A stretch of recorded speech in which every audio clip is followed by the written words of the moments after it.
Here's a topic we haven't talked about yet: poison. Stay tuned. Hey sitters, welcome back to another video. It is Lydia. Thanks for joining me. And in today's video, we're going to talk poisons. So yes, when we say poison, a lot of people think science experiment gone bad or skull and crossbones. But today we're going to be talking about very common household items that we probably use on a daily basis.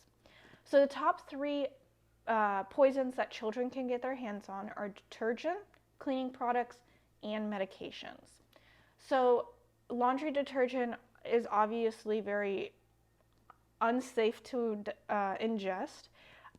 We had that whole challenge about the Tide Pod things. Why anybody wanted to ever do that, I have no idea. But detergent is very toxic when ingested. So, and then also medication. Medication can look like candy to kids who don't know the difference. But not only that, medication is good for us when we are prescribed it by a doctor, when we need to take it, right? But for those who don't need to take it and are taking it, it can be very dangerous for them. And then on top of that, if they're taking too much than what they need to be taking. So if they're, they could be overdosing on medication, which is also a problem. And then last but not least, the cleaning supplies. Most people keep their cleaning supplies under the kitchen sink, which is accessible, which means it is accessible to children as well. Sure, if you spray some Windex on the window and you touch it and you wipe it off, it's not dangerous to you. But if you drink the Windex, that's when it becomes dangerous. And that's what children most likely will be doing with this stuff. They won't be using it how it should be used.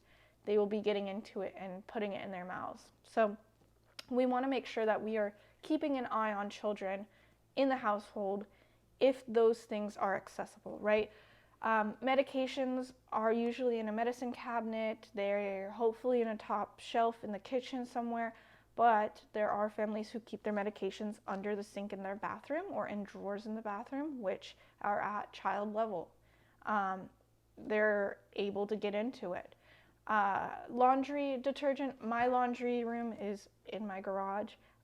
Some families do have a laundry room in the house. If that's the case, I like to keep the door shut. There's no reason for children and I to go in there while I'm babysitting.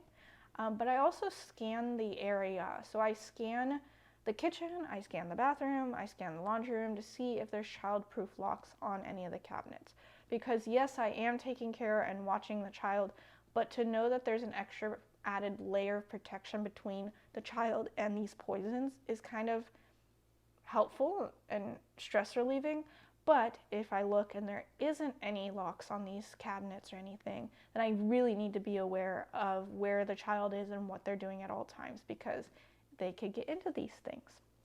What do we do if these children ingest poison or get into these things, right? First things first is you're going to call poison control. So here in the US, the number for poison control is 800-222-1222. That's for here in the US. I don't know what the number is if you're outside of the US, but poison.org is a great website to go to check out and get more information. So I'll link that in the description below so you can check it out. However, once you call poison control, they're going to ask you a series of questions. So the name of the child, the weight of the child, the age of the child, what symptoms they're having. Don't wait to call poison control. If you suspect something was consumed, call right away. They're very good at letting you know what symptoms to look for in a child. It's like the police. We don't wait to call the police if something's suspicious. They are more than happy to come out and help you out, right? So same with poison control. They are more than happy to talk you through these things and help you and go through step by step what should go on.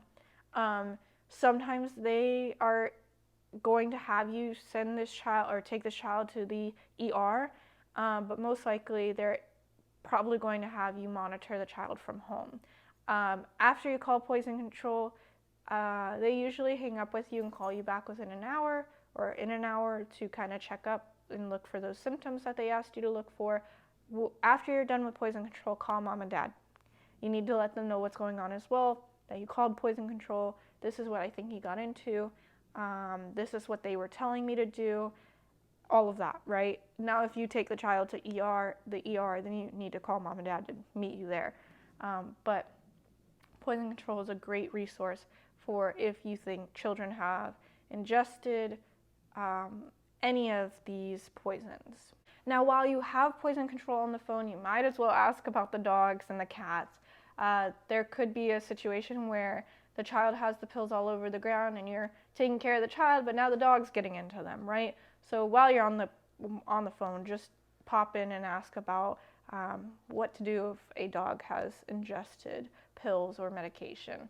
I don't think I have heard of any dogs getting into laundry detergent or into cleaning products, but puppies are puppies and they get into everything. So I would just make sure that you're covering your bases and ask about that as well. Whatever these children may have ingested, make sure that you have it on hand when calling poison control, because it is important that you're explaining to them exactly what it is. Different brands have different chemicals in them.